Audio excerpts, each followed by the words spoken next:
Hey guys, welcome to Tuesday Talks with the Green Bay Doulas. I'm Emily Jacobson. This week I want to talk about TOLACing and VBACing logistics for specifically our area of northeastern Wisconsin and what those options look like for everybody.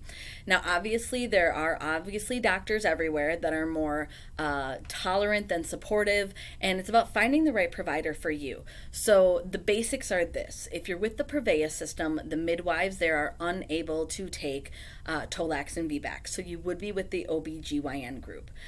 Or at Bellin, the midwives are able to take VBACs and TOLACs, so you could choose either the family practice doctors, the OBGYNs, or the midwives to follow you in your support, and then Aurora as well has OBGYNs only.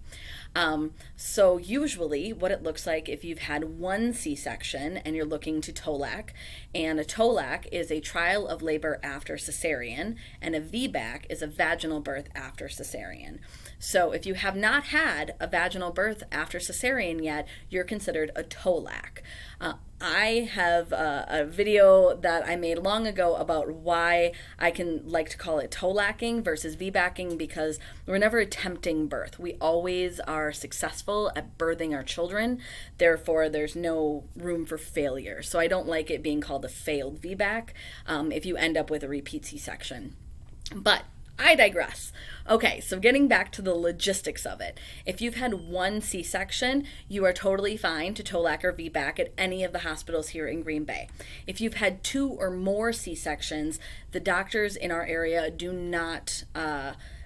are unable to support and will want you to just have a repeat C-section. That is due to a plethora of things: hospital policy, provider safety, logistics, things like that. But there are some doctors in the Valley area that will take you as a client if you've had two or more C-sections. And you can always reach out to us to find those names.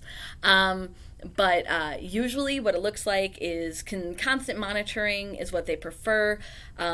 They prefer you to have just ice chips or water during labor only versus eating. It's a little different than having a normal vaginal birth in a sense. You kind of have the deck stacked against you a little bit more because they have to be a little bit more cautious about things like uterine rupture.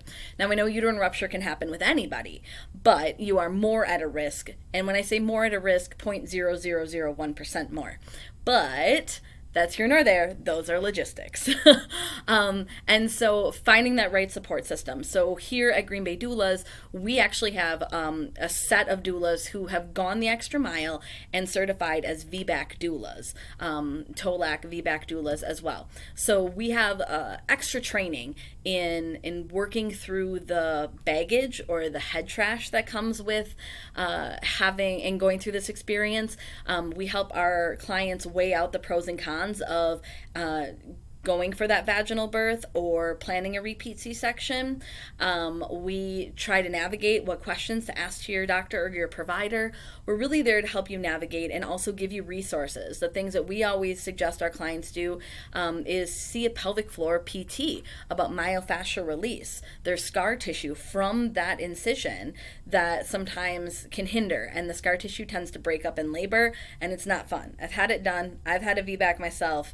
And scar tissue breaking up in labor is no fun. So I actually did myofascial release, and it really helped.